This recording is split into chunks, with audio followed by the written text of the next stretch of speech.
What's going on, beautiful people? It's your boy here, Wesley from Nation TV here on YouTube, the one place in the world wide web where we actually adopt similar connections despite our differences. And welcome to my channel. If this is your first time seeing me, definitely follow me on all social medias, Twitter and Instagram at Nation TV. Look, I'm here to talk about BB 26. I'm not going to give any spoilers, okay?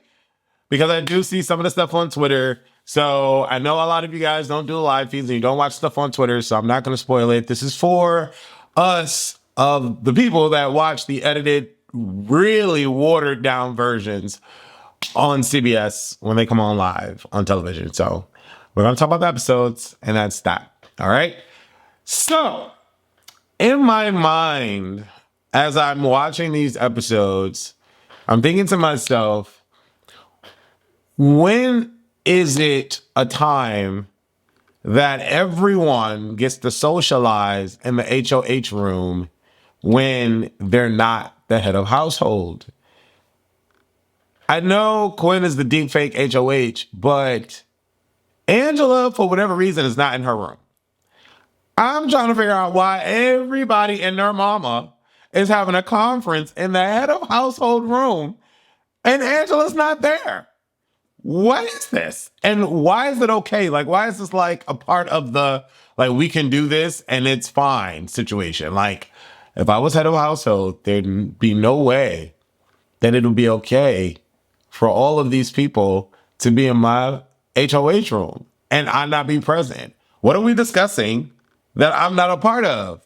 So I'm a little bit perplexed about why this is happening and why it's not even like a thought, okay? I don't care. Get out of my room, okay? Yes. I have in my notes that Joseph formed the collective, swapping Angela out with Brooklyn. And, you know, that was because, you know, Angela kind of like blew up the collective when she went on a rampage. And Quinn and Joseph went up to her and was like, hey, this is what we're going to do. And she blew that up. So they swapped out Angela and brought Brooklyn in. Is the collective really a thing?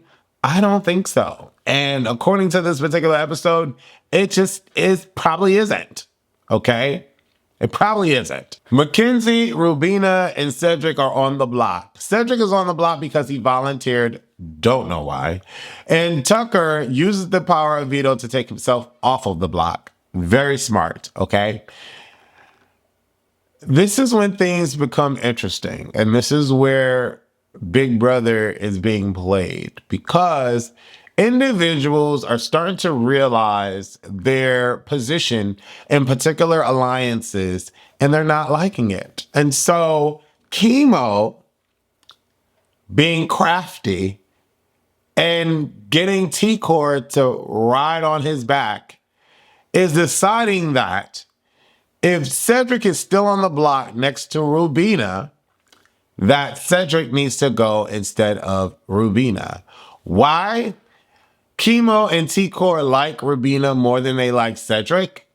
And Cedric is a more powerful player compared to Rubina. So why not get Cedric out now, flip the game on its head, and then renegotiate our positions with these alliances, even though KIMO and TKOR are on the up and up in other different alliances, and an alliance with Tucker, by no means. So it's interesting.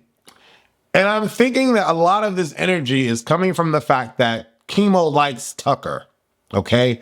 And KIMO wants to be on Team Tucker.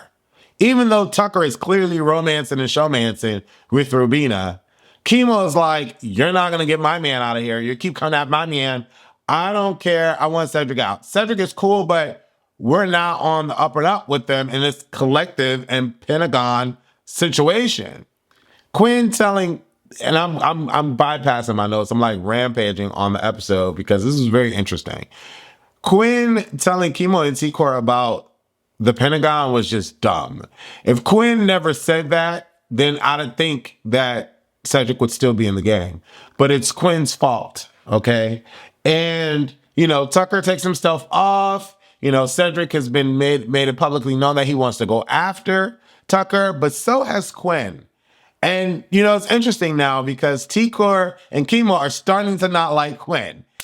So I'm really curious as to who's going to be the next head of household because this is just, I don't know. This is really, really interesting. Cedric never came after KIMO. Cedric never came after TKOR. So the fact that they want to get Cedric, I don't know. I just really think it's interesting. The dynamic is interesting, right? And then, for Chelsea, Cam, and Brooklyn, I wonder what's going to happen now because now the collective is not really the collective. And the Pentagon has been fractured because KIMO and TKOR were not in the Pentagon, and they've created the 5 points or the tanks with the other side of the house. How is this going to flow? Because honestly, I feel like if they're really that hard pressed, that they're already talking about getting Quinn out. So I figured I guess they should just go for Quinn after taking Cedric out. Like keep the steamroll and go for Quinn. Who is gonna win head of if Tucker wins head of household, oh, it's over. It's over.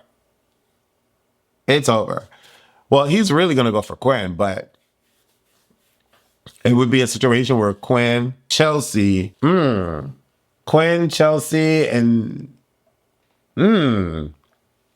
who would be the third nominee? Would it be Cam? I don't know if it would be Cam on a Tucker HOH because they're cool, right? And Cam does run tell that to Tucker. So, wow, what is going to happen with the shift in the dynamic now? Because Chelsea, at the end of this episode, seemed a little pissed that the house flipped on Cedric. And they are a part of this bigger collective alliance, which is an 8-person alliance. So, wow, this is going to be so interesting. So interesting. Angela couldn't vote. Quinn couldn't vote. Wow. Wow. Wow. I just completely got over my notes. Like, I don't think that I really need to go over. Let me make sure. Let me go over my notes real quick. I love the BBAI arena. I'm reading my notes. I like the fact that allows for the 3 people to bounce back into the game and to get their stats up on their Big Brother resume, their wins, their comp wins and stuff. I like being able to fight their way back into the game. I like that. I hate that the veto competition is like the only thing and then there's nothing else to. So I'm loving the BBAI arena. The 8-person collective alliance is the biggest alliance thus far, but it's completely fractured thanks to KIMO and TKOR. Quinn tells TKOR and KIMO about the Pentagon. What the F? I'm really shocked that he did that. KIMO says he's not safe in the collective. KIMO wants to send Cedric home. Rubina, TKOR, Tucker, Brooklyn, and KIMO all form this 5 points alliance. Brooklyn says she's still loyal to the Pentagon though. Tucker, KIMO, Rubina, TKOR are talking about their alliance, and Angela comes in begging to be a part of it. She was laying on the floor listening to what they were saying, and she comes out and she's basically begging to be a part of the alliance. They call the alliance the Tanks. But what was interesting about this is that Rubina was really the face on Rubina, the face on KIMO, and the face on TKOR was like, what the hell? No thanks. But, Angela is not a part of an alliance, so she made her move. And, she obviously knows that they're doing something. So, do they want her to, blow it up if they say no? Or just make her be a part of the thing? I don't know. It's very, very, very interesting, to say the least. They are all like, what the F? Okay, I said that already. Tucker says, let's be the tanks. KIMO, TKOR only trust each other. TKOR is starting to not trust Quinn anymore. Leia comes up with a plan for Rubina versus Cedric vote and voting Cedric out. KIMO and Rubina need Mackenzie and Leah to make the vote happen. Mackenzie ends up winning the BBAI arena, but Rubina was really, really close. Was really, really close. I would have loved to see a Mackenzie versus Cedric situation. And it sucks because I thought Cedric was really doing well in his game, even though his HOH went to shits. I thought he was doing well in the game, and I wanted to see him in the game. I hate when a person of color leaves the competition. Why? Because obvious reasons. I'm a person of color. Okay. Cedric campaigns to everyone, even Tucker. And I was like, that's very big of him. And Tucker was like, yeah, bro, I'm not voting to keep you here. Are you serious? No, I'm not. Tucker is funny. Tucker is an ass and he's funny. When Cedric got up to speak, you can tell him that his heart was broken. Like right now, I know Cedric is crying. I know he's crying because you heard it in his voice when like during his speech. And I felt so bad for him because it was like, bro, you shitted on your HOH and you volunteered to go up right after your shitty HOH. That was just insane of you to do that. Okay. Tucker votes Cedric. It was plain revenge. Mackenzie votes Cedric. It was plain revenge. Quinn can't vote. Leah votes Cedric. KIMO votes Cedric and cries. KIMO's a bitch. You're crying for no reason. Like, you're a bitch. Like, he's a bitch. Like, he's a bitch. KIMO's a bitch. Like, I don't like that whole crying. Like, cut it out. Chelsea votes for Rubina. TKOR votes for Cedric. Brooklyn votes for Rubina. Cam votes for Rubina. Joseph votes Cedric and cries. Cedric says it's all love, but he's hurt. You can tell that he's hurt, and you can tell that he's pissed walking out. I don't know if that was his Bible that he had or a Bible when he was walking out the door, but Cedric is visibly pissed. Visibly pissed. And, you know, I was like, why don't we get goodbye messages anymore? I don't want to go to Big Brother Instagram to see the goodbye messages. I want to see it here, and I want to see them on the, like, during the HOH. Like, anyways, I don't know with that. Chelsea clearly is visibly upset, and she's ready to win HOH. But who is going to win HOH? Are any of the lessers going to win HOH? Who are the lessers, Wes? KIMO is a lesser. TKOR is a lesser. Leah is a lesser. Mackenzie is a lesser.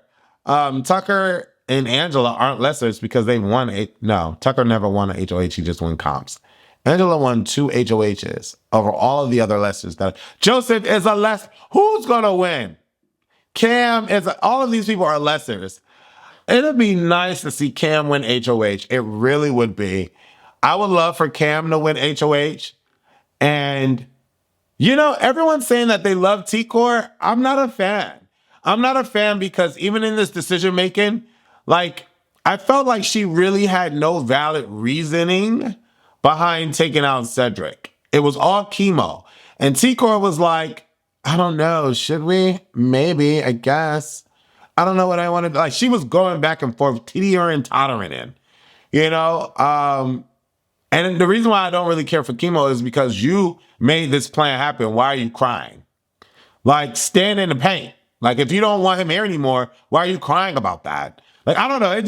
I don't like that weak shit. Tucker, I can respect Tucker. Tucker was like, bro, I'm voting you out. Like, we already know what it is. It's a dub. Like, you're going home.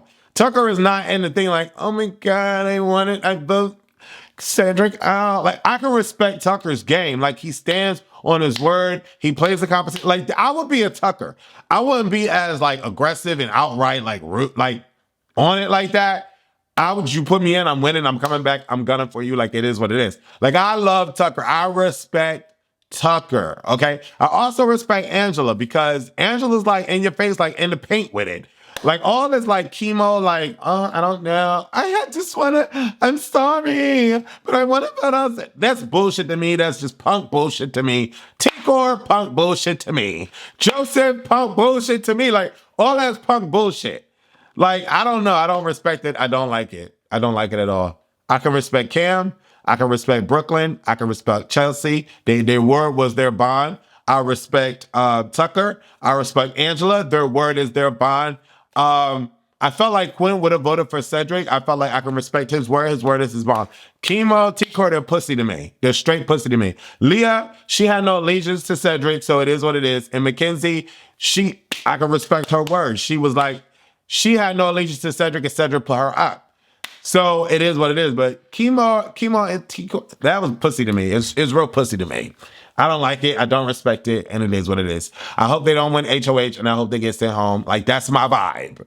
That's my vibe. Everyone else, I rock with everyone else except for Joseph, TKOR, and KIMO. They're all pussy to me. I can rock with everybody else because their word is their bond and it is what it is. Like, they did what they said they was going to do. And that's what I respect. My favorite player in the house right now is Tucker. My second favorite player in the house right now is Angela. My third favorite is Chelsea. Those are my top 3 right now. And yeah, it is what it is. I hope one of those 3 win HOH. And honestly, truth be told, I really hope Chelsea wins HOH because she is pissed. Visibly, she's pissed. And so I would like that. But, if Tucker finally wins HOH, like he could finally, like, you know what I'm saying? He talked mad-ish. He need to be an HOH winner. How is Angela winning twice over? Like, anyways. That's my thoughts. No spoilers. Nobody needs to cry about spoilers. Listen, I love y'all. Leave your comments below. Who are your top 3 for tonight? Deuces.